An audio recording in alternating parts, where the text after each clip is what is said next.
Two barndominiums can cost nearly the same amount to build, and one of them will look like a builder-grade metal box while the other looks like it belongs in an architecture magazine. The difference almost never comes down to spending dramatically more money. It comes down to 5 specific design decisions.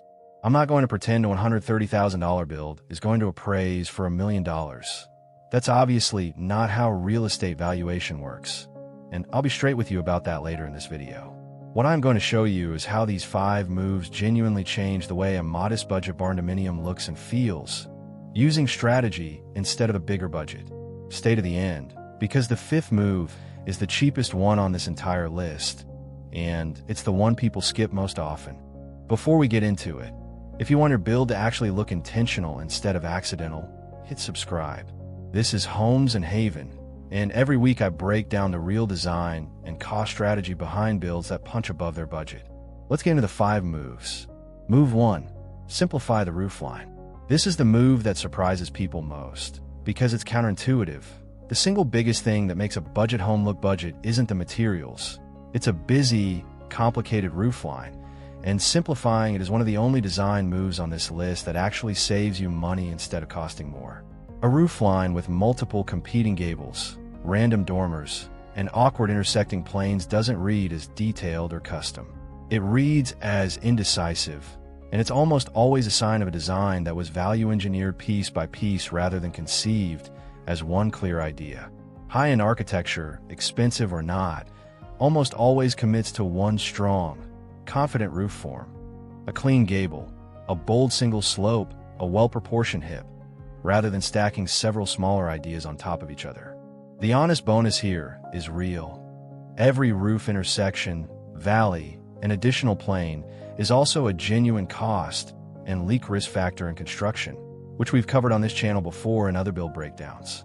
A simpler roofline isn't just a design upgrade.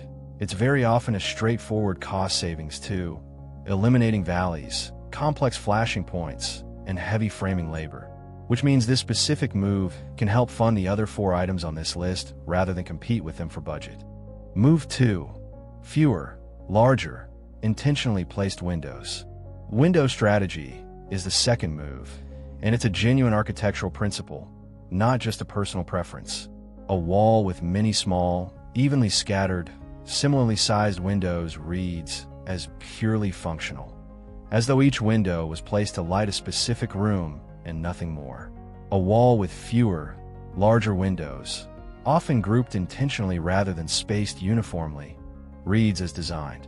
Think one large picture window as a clear visual anchor, paired with a smaller accent window nearby, rather than 4 identical windows marching evenly across the same wall.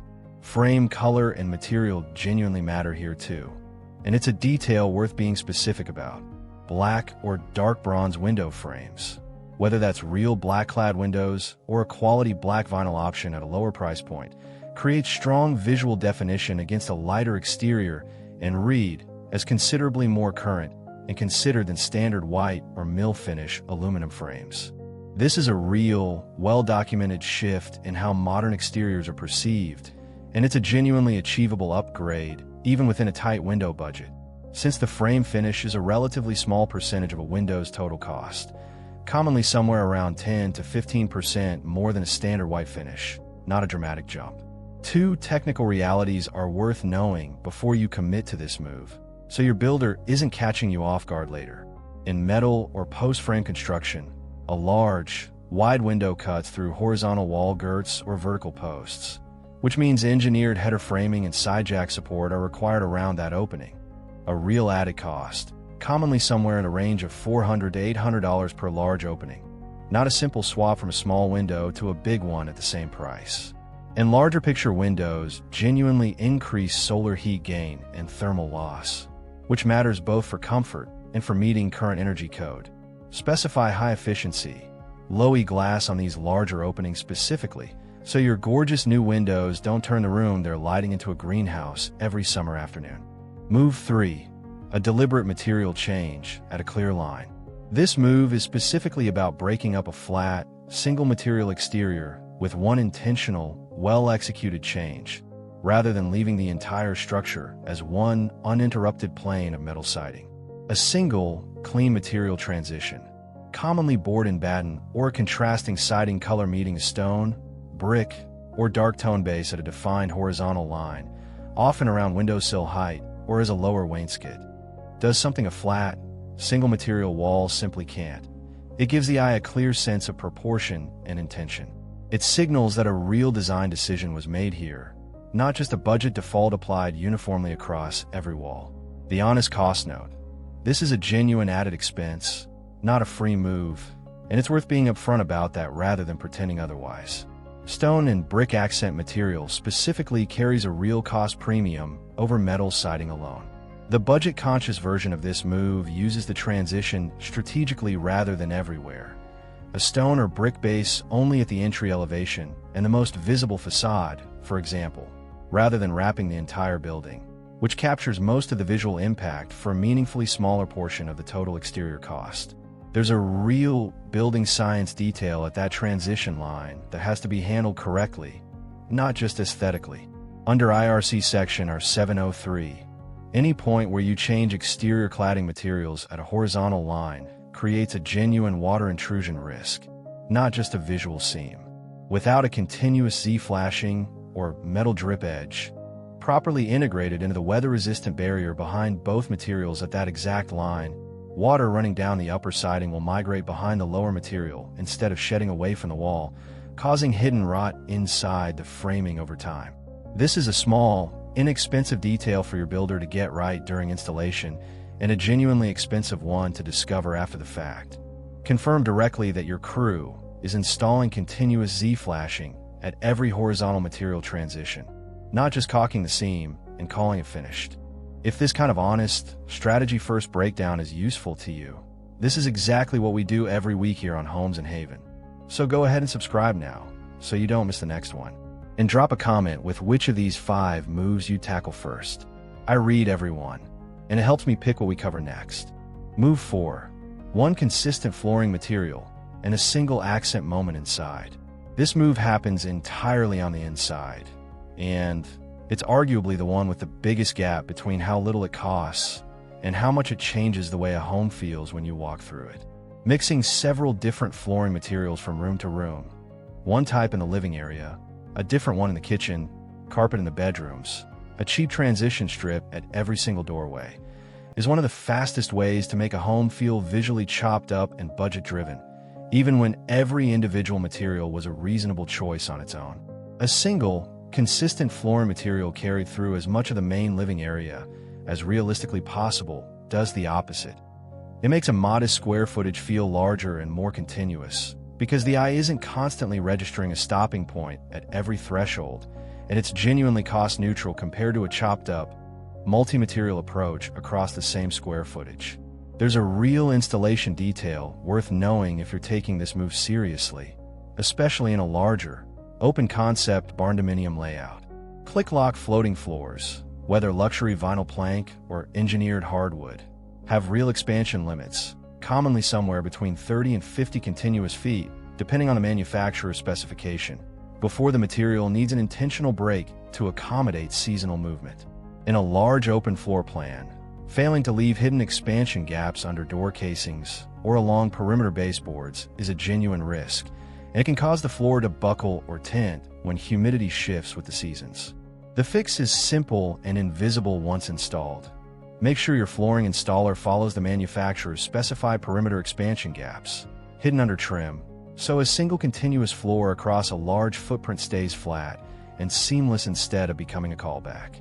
Alongside that consistency, the second half of this move is choosing exactly one genuine accent moment and committing to it fully, rather than spreading a small decorating budget thin across several half-finished ideas.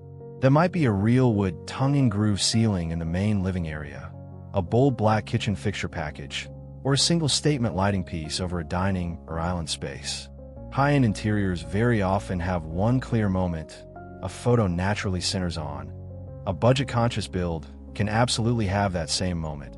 It just needs to be one deliberate choice rather than 5 competing, half-hearted ones. Move 5. The entry, the landscaping, and the exterior lighting. And here's the move I promised you at the start. The cheapest one on this entire list, and the one people skip most often because it happens after the real construction budget has already been spent. First impressions are formed at the entry, full stop, and this is genuinely well documented in real estate perception research, not just a design opinion. Exterior lighting and general curb appeal are consistently cited as driving the large majority of a home's first impression, well before anyone steps through the front door.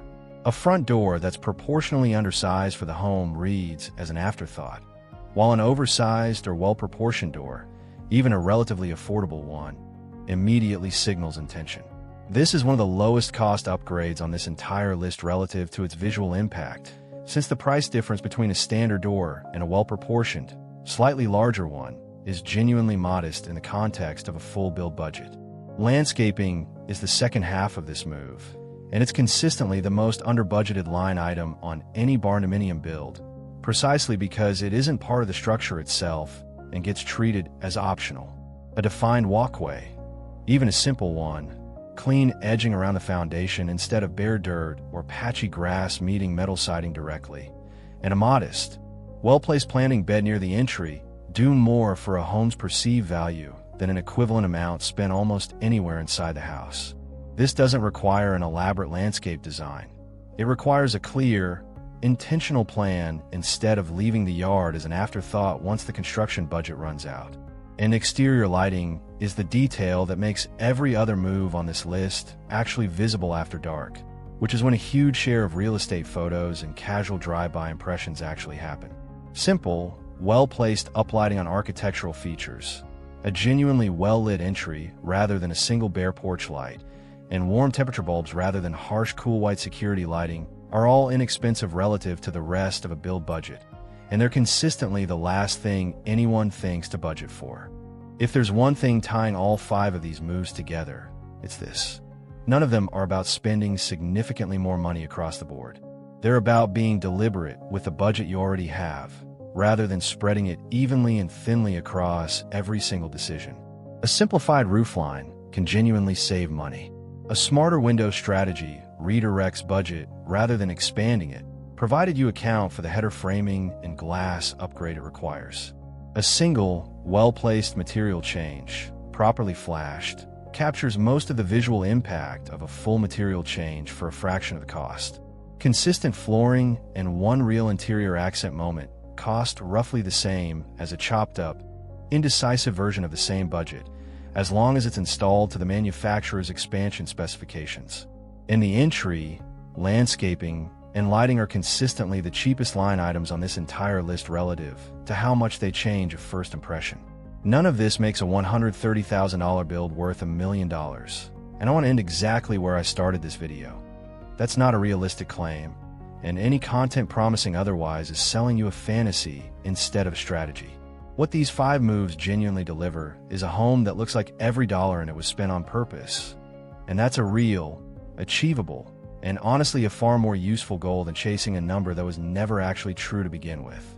That's the honest version of how design strategy, not a bigger budget, closes the gap between a builder-grade barndominium and one that looks genuinely intentional. If this gave you real, usable ideas instead of just eye candy, do me a favor and subscribe. This is Homes and Haven. I put these breakdowns together because I'd rather you spend your budget with a real strategy behind it than just hope it works out. New videos like this one drop every week. Let me know in the comments, which of these 5 moves is already part of your plan, and which one are you adding after watching this? I read every comment, and it genuinely shapes what we cover next. Thank you for watching, and I'll see you in the next one.